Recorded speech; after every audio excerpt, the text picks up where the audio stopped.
అందరికీ నమస్కారం. ప్రియమైన సోదరి సోదరిమణులారా, నేను ముందు వీడియోలో చెప్పాను, మంచినీళ్ళు కరువు, మద్యం బరువు, ప్రజల జీవన విధానం మరింత బరువు. ఇప్పుడున్న ప్రస్తుత పరిస్థితుల్లో ఈ రానున్న వేసవిలో కూడా ఎక్కడ చూసినా మంచినీళ్ళు కొనుక్కోవడమే తరువాయి. ఒకప్పుడు మా చిన్నతనంలో ఎవరో పెద్దంటోళ్ళు కాస్త కోస్త నడవలేనట్టు వాళ్ళు ఒక కావిడికి పావల ఇచ్చి నీళ్ళు తెచ్చుకునేవారు. ఒక కావిడికి అంటే 2 బిందులు వచ్చి. మరి ఇప్పుడు 1 లీటర్ నీళ్ళు 20 రూపాయలకు కొనుక్కుంటున్నాం. బాగా గమనించండి. దీనికి ఎవరు కారణం? ఈ పాలకులు కాదా?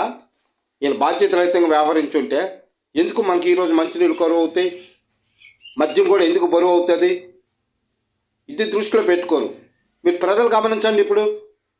ఇప్పుడు మన ఎంపీలు, మన ఎమ్మెల్యేలు, మన మంత్రులు, మన డిప్యూటీ సీఎం గారు అసెంబ్లీలో ఆటపాటలతో ఉల్లాసంగా ఉన్నారు. ఎవరికి నీరు ఉంటే నీరు లేకపోతే. రాష్ట్ర బడ్జెట్లో మన ఖజానా ఖాళీ అయ్యింది, ఏమీ లేదు, దిక్కుచోచని పరిస్థితిలో ఉన్నాను, సంపదను సంపాదించి ప్రజలకు పంచుతాను, మన పేదవాళ్ళందరికీ పెద్దన్న నేనని చెప్పినటువంటి ఆ పెద్ద మనిషి మరి ఈరోజు ఆ సంస్కృత కార్యక్రమాలకు ఎన్ని కోట్లు ఖర్చు అవుతాయి? ఒకసారి గమనించండి, ప్రజలు గమనించండి. ఆ సంస్కృత కార్యక్రమాలు అవసరమా?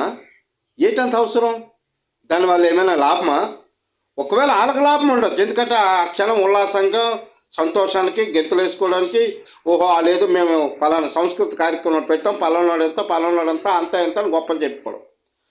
పోనీ అంతటితో ఆగుతున్నారా? గత ప్రభుత్వాల మీద ఏదో మాట్లాడటం, ఆడు 11ఓడా, ఈడు 12ఓడా, ఈడు 13ఓడాను, ఇలాంటి దుర్భాషలు ఆడుకుంటూ కామెంట్ చేసుకోవడం. ఎక్కడిది ఈ భాష, ఈ సంస్కృతి, ఈ సాంప్రదాయం? ఏమైనా ఉందా? గత ప్రభుత్వం కానీ మీరేటి ఎక్కువ? మీరు అంతే. గోటాల గుమ్మక నీ గుణం మానంటే నచ్చొచ్చే నా మనువేను మోంతాను కానీ నా గుణం మాన అందట. అది మీ రాజకీయ వ్యవహారాలు. ఆ ప్రభుత్వం అవని, ఈ ప్రభుత్వం అవని, మీరిద్దరూ ఒకటే కదయ్యా.